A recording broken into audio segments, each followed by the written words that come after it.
Nós estamos na série No Ringue, e você que esteve no seu GP, você foi ministrado, eu sei que mexe muito com cada um de nós.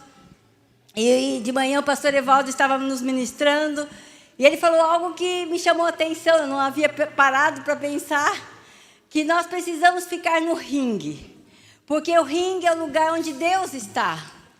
É no ringue que o Senhor falou que estaria conosco, porque Ele representa essas coisas que estão ao nosso redor, que são muito concernentes às nossas lutas, às nossas guerras, e Jesus está ali. Então Ele não vai nos tirar do ringue, Ele vai nos livrar do mal, amém? É esta a promessa do Senhor para cada um de nós. E eu sei que você concorda comigo que as lutas são diárias. Cada um de nós tem as suas lutas pessoais, as suas lutas pessoais, do que se refere até a sua própria família, nas suas lutas com o trabalho, com questões financeiras. E vivemos esse tempo mesmo de muitas lutas, mas a palavra de Deus é tão séria, ela nos coloca num conforto, sabendo que o Senhor é aquele que está conosco nas nossas lutas. Eu estava me lembrando de uma história, até pensando no momento em que nós vivemos. Um momento, não digo pós-pandemia, mas um momento ainda bastante crítico no mundo todo. E a gente não se imaginava há mais de um ano atrás que estaríamos nessas condições. E eu li, não faz muito tempo, uma história que aconteceu no final do século XIX. E tem tudo a ver com aquilo que o mundo viveu nesse ano, que é a questão de uma luta do medo. Você sabe que o medo, ele paralisa, o medo faz com que as pessoas se escondam. E essa história aconteceu no norte dos Estados Unidos, quando então uma tempestade, um tempo muito frio, já é frio natural ali, no norte, perto ali do Canadá, já, quase mesmo ali na Antártida. E o que aconteceu?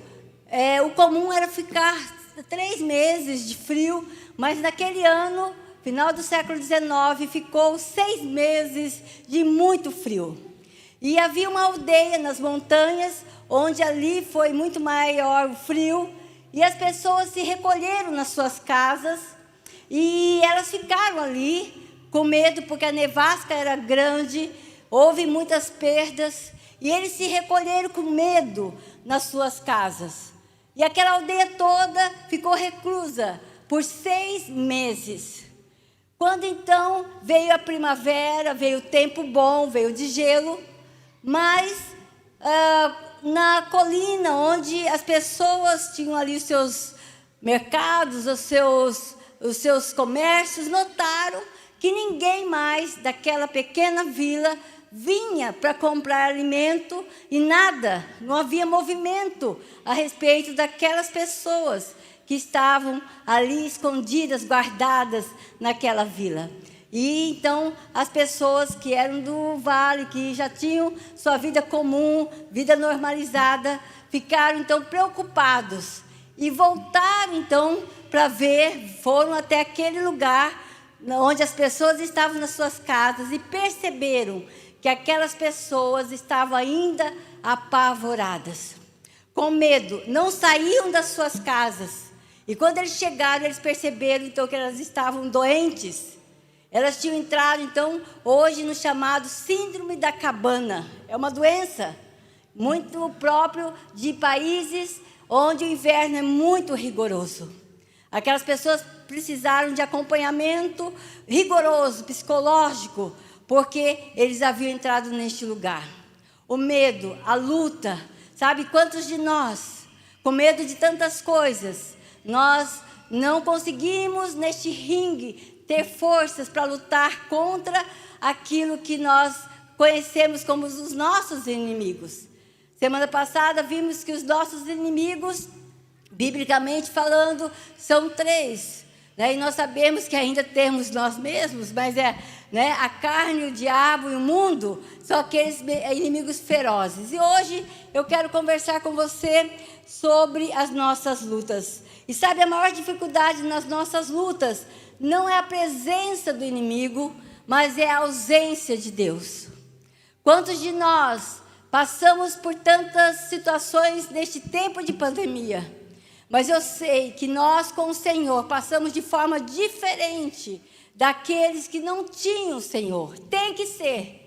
Se algo foi semelhante ou igual, alguma coisa está errada conosco. Nós somos o povo da fé. Nós somos a comunidade dos santos. Nós somos a comunidade que crê num Deus que luta por cada um de nós. Nós não somos, como diz assim, super pessoas que não vão passar pelas dificuldades. Nós passamos as mesmas lutas, mas a forma de nós lidarmos com as nossas lutas precisa ser diferente do que as pessoas que não têm Deus olham para essas lutas, porque o Senhor tem estado conosco em meio às situações. Eu quero ler 2 textos com vocês, textos clássicos que falam sobre essas lutas, que você bem conhece. Está em Efésios 6:12 e depois em 2 Coríntios 10. Pois nós não lutamos contra inimigos de carne e sangue, mas contra governantes e autoridades do mundo invisível, contra grandes poderes deste mundo de trevas e contra espíritos malignos nas esferas celestiais. Embora sejamos humanos, não lutamos conforme os padrões humanos. Usamos as armas poderosas de Deus e não as armas do mundo para derrubar as fortalezas do raciocínio humano e acabar com os falsos argumentos. Destruímos todas as opiniões arrogantes que impedem as pessoas de conhecer a Deus. Aqui fala que nós não lutamos contra as pessoas. Então você não luta contra o seu cônjuge, contra os seus filhos, contra a sua sogra. Você não luta contra o seu chefe ou contra aquelas pessoas que são os seus vizinhos, mas nós lutamos contra coisas que são poderosas, contra coisas que são os nossos inimigos. E é interessante que é tudo aquilo que impede as pessoas de conhecer a Deus. Sabe, irmãos, nós precisamos entender isto. Tudo que impede das pessoas conhecerem a Deus deve ser, nossos inimigos. Não pessoas, mas o sistema, todas as situações que envolvem tudo isto, que é contra o Senhor, contra Deus. E nós temos falado como comunidade, nós temos que ter uma voz profética para os nossos dias. A voz de Deus, ela tem que vir sobre todos aqueles que estão fazendo coisas que não são de Deus. Então nós não somos partidários, nós não levantamos as bandeiras, porque o nosso motivo maior realmente é o Senhor.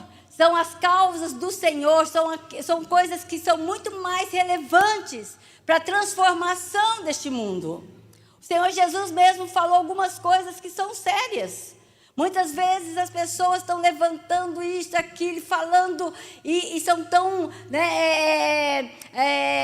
às vezes, audaciosos, e levantam a bandeira, e quando a gente percebe, muitas vezes vem do coração corrupto desta pessoa, vem de um coração enganoso, porque ela não quer mesmo promover a vida da pessoa, transformar a pessoa, mas ela quer ela mesma vomitar, ou então ser foco de todo holofote, que hoje é muito comum em todos os lugares.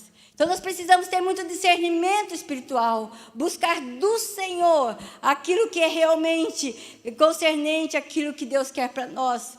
Então a luta é principalmente aqui, conforme o texto, é para derrubar fortalezas. Fortalezas são coisas que nós construímos, são áreas que deveriam ser de proteção contra o inimigo. Mas na Bíblia ele está usando esse termo para mostrar que são áreas que nós nos colocamos e não deixamos Deus entrar. Que pode ser tantas situações do pecado, das nossas amarrações, de coisas até que tem aparência até de bondade, de coisas boas, mas que tem nos afastado daquilo que é mais importante, que é mais relevante para a nossa vida. E eu queria compartilhar, eu sei que a pastora Esther estava compartilhando nas 5 horas, e eu compartilhei no encontro de essência, eu acredito o último, que falamos sobre as nossas guerras, e eu brinquei, né, porque os homens lutam, né? Os homens falaram sobre as lutas dos homens, as mulheres já falaram sobre as guerras, porque nós guerreamos, né? Mulherada guerreia, ou não é, gente? Ih, tá. É porque elas estão perto dos maridos, né? E ficam tímidas. E eu estou assim porque o pastor não está aqui, então vamos lá. Então, olha, vamos falar. E eu peguei tem um livro do Michael Bico muito bom, e ele fala muito sobre isso, mas são 3 fortalezas. Ele vai falar sobre 3 fortalezas. Ele vai focar sobre essas 3 fortalezas. E são essas que eu quero falar com você, que são as fortalezas cósmicas, né? Gostei deste nome. Que tem concernência às regiões celestiais, aquilo que vai além daquilo que é palpável, muitas vezes daquilo que é visível. O texto, então, conforme lemos, que são os governantes, as autoridades do mundo invisível, grandes poderes neste mundo de trevas e espíritos malignos nas esferas celestiais. Então, essas são as fortalezas. Então, nós lutamos também contra essas fortalezas. E muitas vezes nós queremos vencer ou coisas que não competem a nós, porque essa guerra está sendo travada nas regiões celestiais, em coisas que são maiores até do que nós podemos imaginar. Mas ela acaba atingindo a cada um de nós. Então nós entendemos assim, outra fortaleza são as fortalezas culturais, que são os valores de uma sociedade, que são contrários aos valores do reino de Deus. Sabe, muitas vezes nós não compreendemos muitas coisas, porque nós vivemos num país onde há muita religiosidade, e nós viemos de tantas crendices, de tantos tabus religiosos, e muitas vezes nós precisamos derrubar, em nome de Jesus, essas coisas para entender o que Deus quer nos revelar, o que Deus quer nos mostrar, o porquê Deus quer nos transformar em relação a algumas coisas que até nós, como comunidade Siloé, às vezes nós acabamos até construindo essas fortalezas, e nós precisamos ter muito cuidado, seriedade em tudo aquilo que Deus está falando conosco, e precisamos estar com os ouvidos muito abertos para discernir realmente o que tem a ver com Deus. E também as fortalezas mentais, aí que a coisa pega. E eu queria ler a definição dele, do pastor, que ele fala que são mentiras e acusações de Satanás contra a verdade de Deus. Mentiras sobre Deus, sobre quem Ele é e sobre o que Ele diz que fará. Como também mentiras sobre quem somos em Cristo e como Ele nos vê. E quando essas mentiras são aceitas, se tornam verdades por quem as aceita, se tornando uma escravidão. Irmãos, nós vivemos tempos difíceis. Você concorda comigo? Tempos em que realmente a verdade de Deus está sendo trocada. Quando então pessoas que são nossos irmãos amados estão sendo enganados. E muitas vezes há escamas nos seus olhos, e eles não conseguem enxergar um palmo de onde ele está, não conseguem enxergar as coisas que para a maioria é tão clara, tão palpável. Nós cantamos aqui sobre o quanto nós fomos transformados. Sabe, o inferno não tem mais vez na nossa vida, nós já fomos salvos. Mas há uma necessidade de uma conversão ao Evangelho, de uma conversão genuína do nosso coração, um coração que deve estar totalmente entregue ao nosso Senhor, para compreender tantas coisas que Ele quer fazer em nós. E às vezes nós somos impedimento, porque nós estamos com a nossa mente enganosa, com o nosso pensamento torto, nosso pensamento deturpado, e nós não reconhecemos aquilo que Deus quer para nós e fazer em nós. Sabe, eu quero compartilhar, depois desses textos, uma experiência do nosso Senhor. Eu amo Jesus, e Ele é algo assim, quando a gente olha nos evangelhos, como Ele tratava situações, como Ele tratava cada coisa, e isso é muito real. Isso são experiências que nós passamos. E está no texto de Marcos, capítulo 5, está em outros evangelhos, mas eu quero me deter aqui, porque vai falar de um gadareno, não de dois. Marcos 5, 1 a 20. Vocês podem acompanhar o texto ali. Diz que eles atravessaram o mar, eles, no caso aqui, seriam os discípulos com Jesus. Eles atravessaram o mar e foram para a região dos Gerazenos, ou de Gadara, conforme a sua versão. Quando Jesus desembarcou, um homem com um espírito imundo veio dos sepulcros ao seu encontro. Esse homem vivia nos túmulos e ninguém conseguia prendê-lo, nem mesmo com correntes, pois muitas vezes lhe haviam sido acorrentados pés e mãos, mas ele arrebentava as correntes e quebrava os ferros de seus pés. Ninguém era suficientemente forte para dominá-lo. Noite e dia ele andava gritando e cortando-se com pedras, entre os sepulcros e nas colinas. Quando ele viu Jesus de longe, correu e prostrou-se diante dele e gritou em alta voz: Que queres comigo, Jesus, Filho do Deus Altíssimo? Rogo-te por Deus que não me atormentes. Pois Jesus lhe tinha dito: Saia deste homem, espírito imundo. Então Jesus lhe perguntou: Qual é o seu nome? Meu nome é Legião, respondeu ele, porque somos muitos. E implorava Jesus com insistência que não os mandasse sair daquela região. Uma grande manada de porcos, no caso aqui eram 2.000 porcos, estavam pastando numa colina próxima, e os demônios imploraram a Jesus: Manda-nos para os porcos para que entremos neles.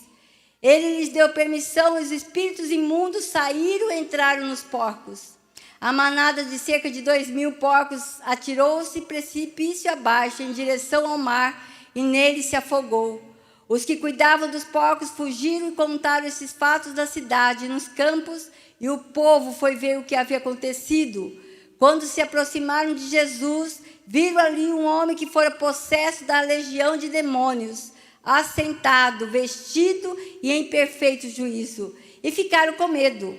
Os que estavam presentes contaram ao povo o que acontecera ao endemoniado e falaram também sobre os porcos.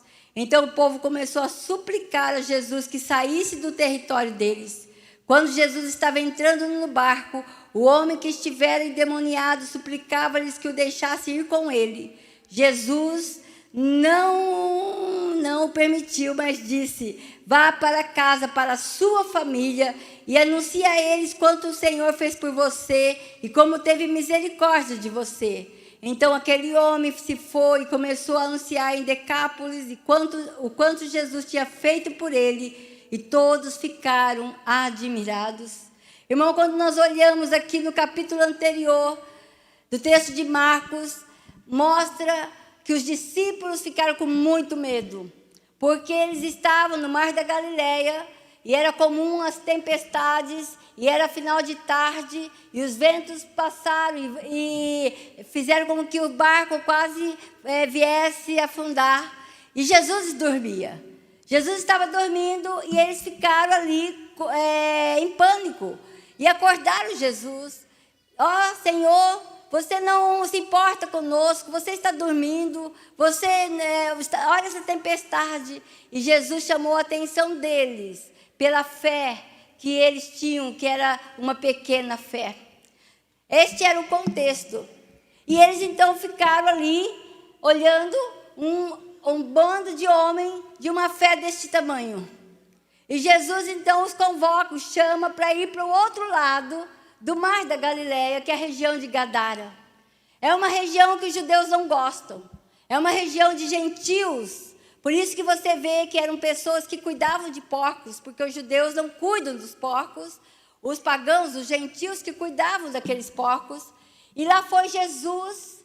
Eu creio que Jesus ele nos ensina de uma forma muito sutil, nas pequenas coisas. Não foi coincidência, não foi por um acaso. Jesus, ele queria transformar 2 pessoas do outro lado do mar. Mas ele queria também transformar o coração dos seus discípulos, porque eles estavam ali sem confiar no Senhor. Eles estavam ali com Jesus e não confiavam em Jesus. E eles então foram para outra região e provavelmente eles chegaram de noite. Irmãos, um judeu, ele tem muitas crendices. E era comum naqueles dias eles acreditarem em fantasmas. Por isso que quando Jesus anda sobre o mar, eles olham, é um fantasma, porque eles acreditavam em fantasma. E a gente olhando aqui tem que entender o contexto. Jesus nos leva para uma região onde havia muitas rochas, e naquelas rochas muitas pessoas eram enterradas, porque não se enterravam como nós aqui embaixo da terra, eram colocados em pedras. E aquelas rochas todas serviam como túmulos às pessoas. Então, com certeza, os discípulos estavam com muito medo, mas eles estavam com Jesus. E eles falaram, não, agora nós vamos confiar em Jesus, porque Ele acalmou a tempestade. E eles estavam ali.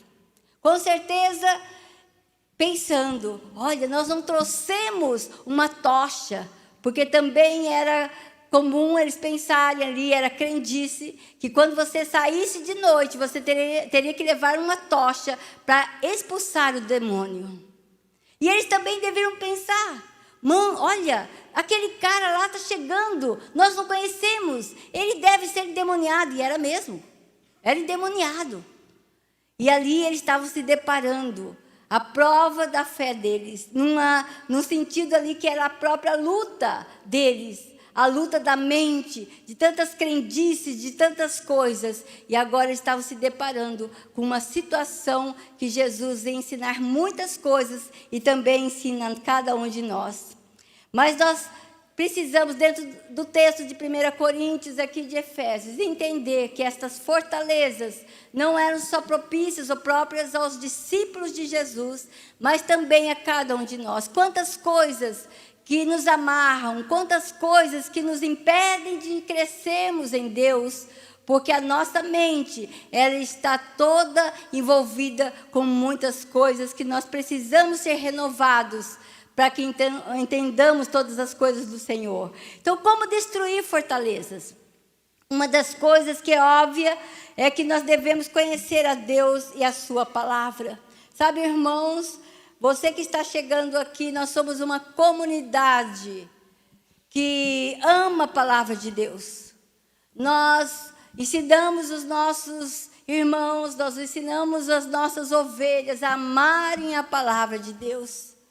E o texto de Oséias 6,3 fala que nós devemos nos esforçar. Esse texto tem sido o meu slogan nesses últimos tempos. Eu devo me esforçar em conhecer a Deus. E é um esforço nosso. E Deus se agrada disto. É um sacrifício que me custa, que custa a você. E isto é agradável ao Senhor. E nós precisamos nos esforçar em conhecer a Deus e a sua palavra, para que a nossa mente seja transformada. Há muitas fortalezas culturais e nós vivemos isto. E uma das coisas que nós comentamos sobre esta geração, esse tempo em que nós vivemos, é a incredulidade. Os jovens não creem mais em muitas coisas que são concernentes à Bíblia. E quando eu falo, não estou falando do jovem que nunca teve contato, não conhece a Deus, mas na nossa comunidade, jovens, adolescentes, eles questionam. E quando nós vemos essa situação, eu fico me imaginando, o que será que seus pais conversam dentro das suas casas? Sabe, irmãos, uma das coisas que na minha casa, eu e o pastor Evaldo tivemos desde o início, antes de nós gerarmos os nossos filhos naturais, é que nós não abriríamos mão de nada, dos valores do Senhor, em detrimento das situações adversas, circunstanciais, porque os nossos filhos precisariam amar a Deus e amar a igreja de Deus. E eu tenho visto o fruto do nosso esforço. Eu sei que você talvez, mas eu tenho pregado, mas tem sido, eu sei, a luta não é fácil, é difícil. Eu estou falando do meu filho que é caçula, tem 30 e poucos anos, talvez você tenha filhos ainda de 12, de 15 anos, que estão com dificuldades de crer na palavra de Deus, sabe? Coloque, assim, esforça-se de uma forma muito concreta em mostrar a Ele com a sua vida, com o seu amor a Deus e a palavra de Deus. E Ele vai ver em você a transformação e Ele vai querer ver o Deus que habita em você de uma forma verdadeira e querer esse Deus. Não uma religião, não uma igreja legal, sabe? É muito mais do que isso, irmãos. É muito mais do que isto. E é interessante que isso pode atingir a nossa sociedade. Eu estava ouvindo um pastor falando da Alemanha, da realidade da Europa, mas especificamente a Alemanha, onde o país viveu o avivamento da reforma no século XVI. E eles, a maioria desses ditos cristãos, se perguntarem para eles se eles creem em Deus, eles falam que eles creem em Deus, mas que Deus não faz parte da vida deles. O secularismo, eles já entraram nessa toada, que hoje nós corremos riscos na nossa vida, na nossa sociedade. E na nossa sociedade, vamos lá, evangélica. Então, nós temos que tomar muito cuidado, que são fortalezas da cultura religiosa, que nós estamos falando aqui de igreja, que nós corremos esses riscos. E é interessante que o texto diz que este homem vivia nos túmulos e ninguém conseguiria prendê-lo. Ninguém era suficiente forte para prender aquele homem. Por que essa narrativa? Porque havia uma crendice entre os judeus que uma pessoa que era possessa de legiões, ninguém poderia libertá-lo. Ninguém. Mas o nosso Deus pode. Amém? O nosso Deus é poderoso e eles experimentariam naquele dia algo revelador para os próprios discípulos. E essa narrativa aqui do apóstolo, né, no caso aqui do apóstolo é João Marcos, mas aí depois nós vemos em Mateus outra narrativa, nós vemos que eles acreditavam que ninguém poderia libertar uma pessoa desse jeito, sabe? É interessante que eles não criam, mas o diabo cria. O diabo fala para Jesus: que queres comigo, Jesus, filho do Deus Altíssimo? Rogo-te por Deus que não me atormentes. É interessante que em Tiago 2,19 fala que você crê que existe um só Deus? Muito bem. A maioria no mundo crê que Deus existe. Uma energia, algo tão bom, um friozinho na espinha. Então, cada setor, né, você vê como as pessoas falam desse Deus. E ele fala assim, olha, muito bem, até mesmo os demônios creem e tremem. Sabe? Não há, o demônio, o diabo não é nosso adversário, não é adversário de Deus, mas é nosso adversário. Então, nós temos que entender isto. Mas uma das coisas para nós sermos vencedores e lutar as nossas lutas, destruindo as fortalezas, é não subestimarmos o inimigo. Sabe, irmãos, eu venho de uma realidade há quase 30 anos atrás, quando era muito comum quando nós íamos expulsar demônios de pessoas. A nossa igreja em São Paulo, nós tínhamos um ministério de batalha espiritual muito forte, e as pessoas chegavam e caíam possessas. Era uma coisa linda, maravilhosa, aquela coisa assim, sabe? Que atrapalhava o culto, sabe? Até que o pastor Evaldo teve um entendimento. Ele falou, não, o demônio está querendo atrapalhar a celebração. E ele orava assim, olha, os demônios que estão nesse lugar, fiquem quietinhos aqui.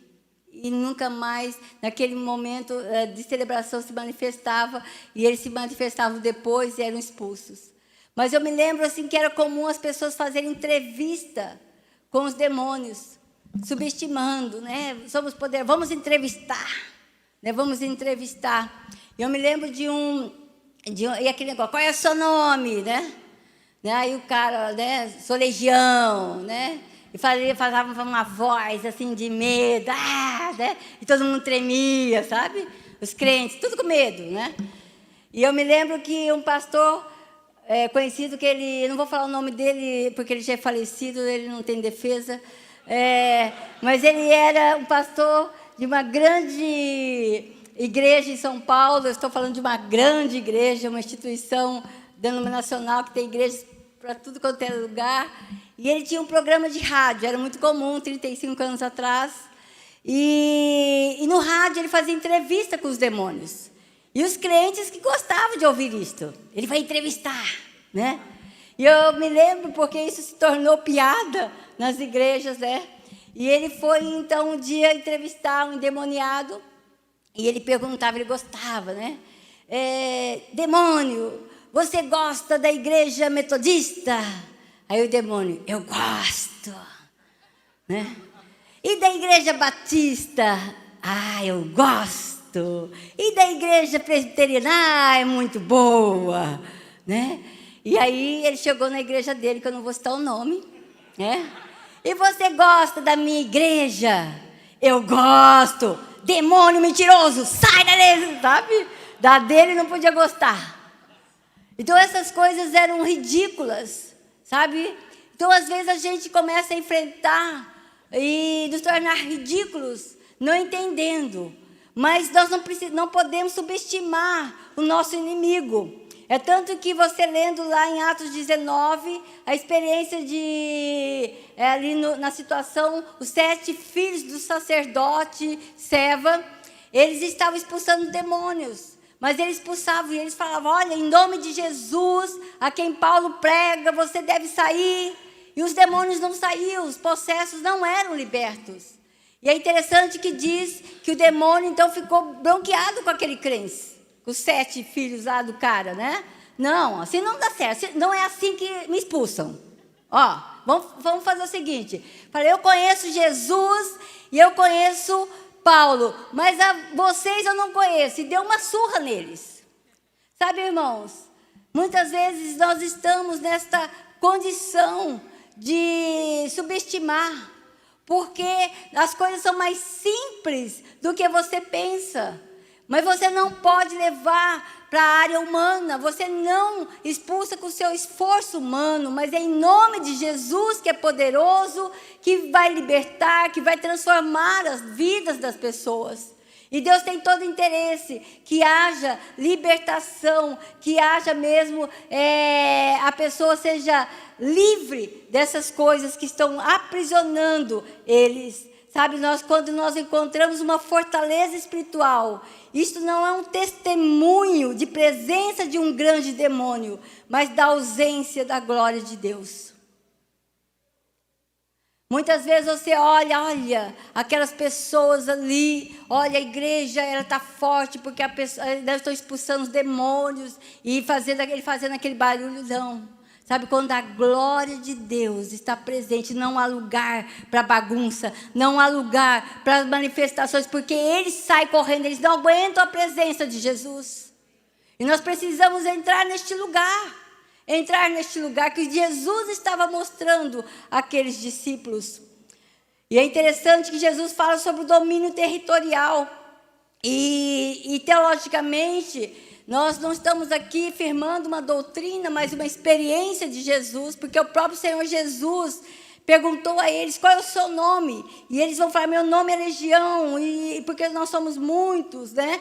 Mas eles insistiram com Jesus para que não os mandasse sair daquela região. Eles não queriam sair daquele lugar, porque era o domínio, porque era o lugar onde eles estavam ali. Sabe, irmãos, eles estavam ali porque não havia presença de Deus.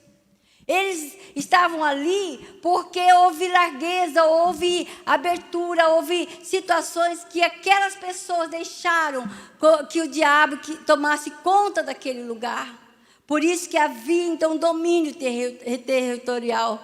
Eu me lembro, eu estava preparando essa palavra, que quando a Esther nasceu em Cruzeiro do Oeste, no Paraná, e nós morávamos numa cidade menor, que não tinha hospital, e ela nasceu em Cruzeiro do Oeste. E as pessoas falavam daquela cidade que as igrejas realmente elas eram muito pequenas, sempre com muitas dificuldades, divisões. Aí as igrejas não cresciam naquela cidade.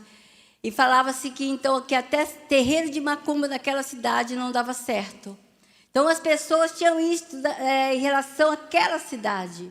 Mas, depois de alguns anos, eu me lembro que foi para aquela cidade um homem de Deus, e as coisas começaram a crescer. Há muitas conversões, vidas transformadas, uma grande igreja naquela cidade, e a vida da cidade foi transformada.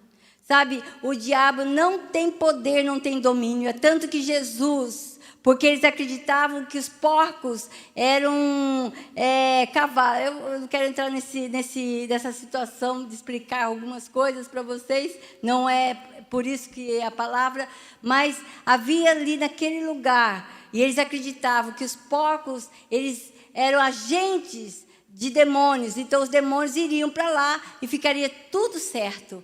Mas mal sabiam eles que Jesus enviou aqueles 2.000 porcos para o precipício, e eles ali morreram, e aquela cidade ficou muito alvoroçada, muito alvoroçada. Era então o demônio de estimação, os gadarenos de estimação que eles tinham e agora estavam libertos. Sabe, irmãos, uma das coisas que a gente tem que compreender, que também nós precisamos destruir as fortalezas, contrariando os valores do mundo. Nós falamos tanto sobre a contracultura. Sabe, Jesus, ele nos liberta. E se nós formos libertos, nós seremos verdadeiramente livres. E é interessante que aquele homem, daquele lugar, quando então eles se aproximaram da cidade, que não gostaram que aqueles homens, e no caso aqui este gadareno, essa história aqui deste gadareno tinha sido liberto, eles então se aproximaram e viram aquele homem que fora possesso de legiões de demônios, assentado, vestido e em perfeito juízo, e ficaram com medo. Antes eles não tinham medo. Antes eles tinham se acostumado com o mal. Sabe, nós nos acostumamos muito com as coisas erradas, com os valores do mundo, com as coisas que estão ao nosso redor. Há anos atrás, algumas coisas nós nos indignávamos, nós não aceitávamos, mas hoje parece que não é tão ruim assim. E esta cultura pecaminosa, isto que vem do inferno, ele vai entrando como se fosse meia verdade, e daqui a pouco é uma verdade. Aquilo que era de Deus, a verdade que liberta, já não é mais assim, é outra verdade que tomou conta da nossa realidade. Isso nos aprisiona, isso faz com que então nós nos enfraqueçamos. E nós precisamos cuidar com isso. A nossa fé vai sendo enfraquecida, vai sendo diluída. Sabe, é interessante que aqui, neste contexto, os porcos valiam mais do que aquele homem. Por isso que eles ficaram com medo do que tinha acontecido, não com temor de Deus, mas com medo de que eles poderiam então ser lesados mais ainda, e pediram para Jesus sair daquele lugar. Saia deste lugar. Há pessoas que eles não querem aquilo que é de Deus. O mundo muitas vezes, ou na maioria das vezes, não gosta das coisas do Senhor. Por isso que essas fortalezas se levantam. Mas também nós destruímos, por fim, fortalezas, vivendo tudo que Deus tem para cada um de nós. A libertação não tem como prioridade a remoção do inimigo, mas sim para que a glória de Deus seja restabelecida ou estabelecida em cada um de nós. O texto fala que Jesus deu um conselho àquele homem. Ele queria seguir Jesus. Quem não quer, depois de anos daquela condição lamentável, deplorável, terrível, ele queria seguir Jesus. Mas Jesus fala para aquele homem: olha, vá para casa, para a sua família, e anuncia a eles o quanto o Senhor fez por você, e como teve misericórdia de você. Então aquele homem se foi e começou a anunciar em Decápolis, são as 10 cidades da região, que eram cidades romanas, ímpias, e que foram então salvas através daquele homem, e o quanto Jesus tinha feito por ele, e todos ficaram admirados. Sabe, há pelo menos 3 razões para que aquele homem ficasse naquele lugar. A primeira delas é que Deus queria firmar a identidade dele. Ele não vivia mais em família, ele tinha uma condição subhumana, miserável, e Deus, pela misericórdia dele, ele falou para aquele homem: olha, fique aqui, fique com a sua família, faça com que as pessoas reconheçam agora quem é você. Você agora é o Filho de Deus. Uma nova identidade está sendo estabelecida em você através dessa transformação, desta libertação. Então, uma condição, e Jesus deixou aquele homem naquele lugar. Outra coisa é que fosse agente de transformação. Aquele homem era uma testemunha ocular do que tinha acontecido na vida dele. Sabe, quando nós ouvimos vocês que foram libertos, transformados, libertos de drogas, libertos de promiscuidade, libertos de prostituição, libertos de permissidade, de tantas coisas, vocês são testemunhas oculares daquilo que Deus fez na vida de vocês. É uma coisa nós contarmos sobre o que aconteceu na vida de outras pessoas, mas quando a gente fala das nossas experiências com Deus, isso é transformador, é um testemunho tremendo, vivo. E aquele homem, ele ficou naquele lugar, porque ele foi agente de transformação para aquele lugar, um lugar ímpio, um lugar onde não se tinha e não se conhecia Deus, um lugar de valores trocados, que não se importavam com homens naquela miséria. Eles preferiam continuar naquela condição do que realmente ter a experiência de transformação por Jesus. E, por fim, aquele homem ficou naquele lugar para que ele semeasse, para ter uma grande colheita. Sabe, irmãos, a Bíblia ela não continuou a história, mas há muitos textos, relatos históricos, que mostram que este gadareno, por isso que Marcos, ele só falou deste homem, porque o outro homem, ele, com certeza, ele foi liberto, mas ele não tem uma relevância, uma importância como este homem. E Marcos vai falar deste homem, porque foi este homem que foi aquele que foi semear nas 10 cidades onde ele morava ali, a região de Gadara, e aquelas cidades, todas as 10 cidades, se transformaram em grandes centros de igrejas muito fortes. E nós sabemos o grande testemunho deste homem, um homem que foi liberto, um homem que foi transformado, que venceu em Jesus as próprias lutas, porque depois que ele foi liberto, quantas lutas? Com certeza ele teve, mas ele foi esta pessoa usada por Deus. Deus, ele quer que nós usemos e entendamos que as nossas lutas, elas são reais, mas conforme a própria palavra dele nos indica, nos fala, nos mostra, nós temos armas poderosas.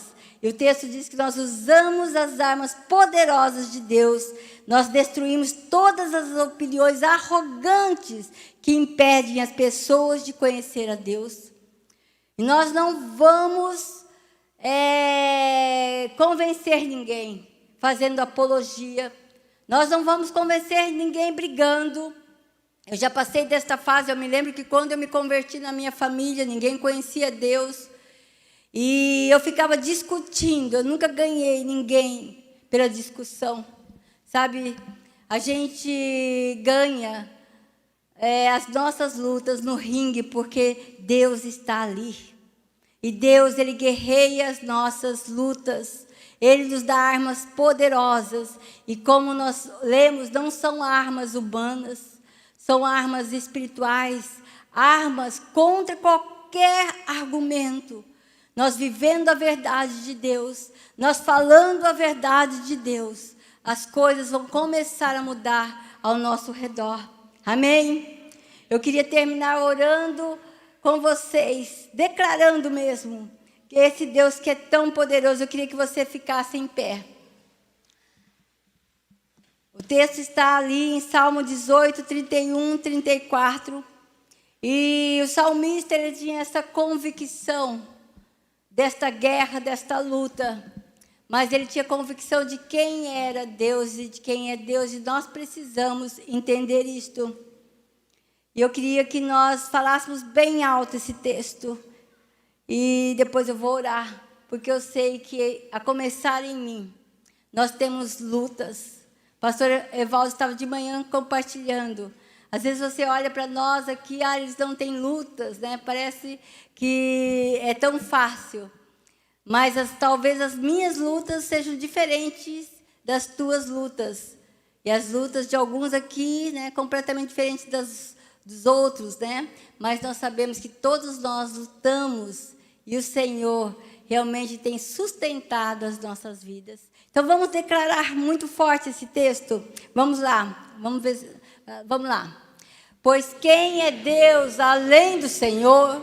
E quem é a rocha senão o nosso Deus? Ele é o Deus que me reveste de força e torna perfeito o meu caminho. Torna os meus pés ágeis como os da corça. Sustenta-se firme nas alturas. Ele treina as minhas mãos para a batalha. Amém? Você crê nisso? Amém? Que o Senhor possa treinar a cada um, sustentando as nossas mãos para as batalhas. Eu quero orar com você. Nós vamos fechar os nossos olhos. Se você quer levantar uma das suas mãos falando: Senhor, eu quero que o Senhor me dê a vitória nesta área da minha vida. Eu criei fortalezas e elas têm me enfraquecido. Eu estou fraco nesta área. Eu queria que você levantasse suas mãos e que nós vamos estar orando, porque o Senhor é aquele que tem sustentado as nossas vidas. É um testemunho diante do Senhor, você falar para Ele: Senhor, estou aqui, eu confio no Senhor. Ó Pai, há povo aqui, Senhor, filhos amados do Senhor, um povo, Senhor, que se chama pelo Teu nome, e eu sei, Senhor, que conforme mesmo a Tua palavra, as lutas não têm sido fáceis, mas o Senhor é o Deus que sustenta a cada um deles.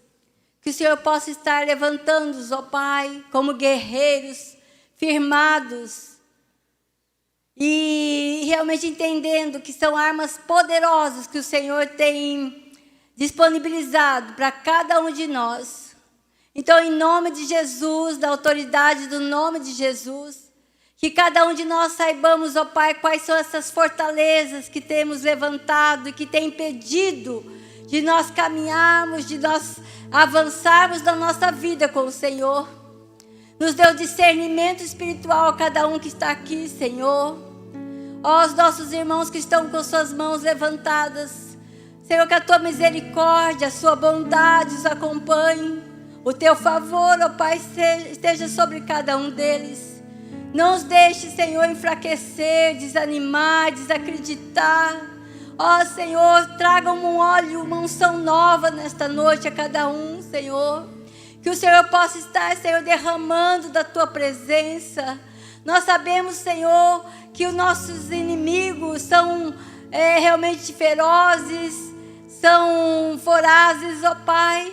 Mas o Senhor é o nosso Deus e não se compara a nada, Senhor. E nós nos alegramos no Senhor, ó Pai. Nós nos depositamos, nos colocamos na Tua presença.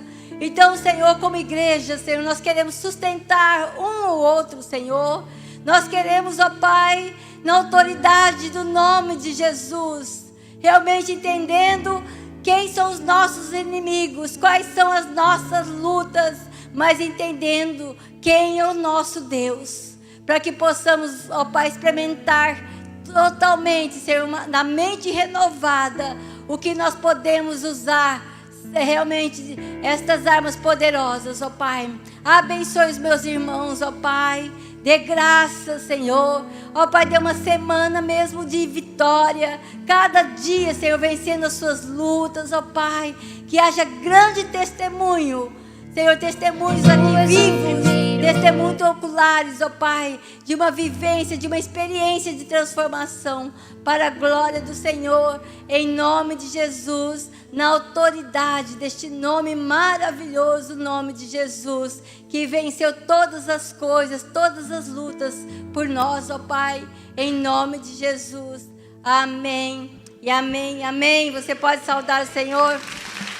Amém.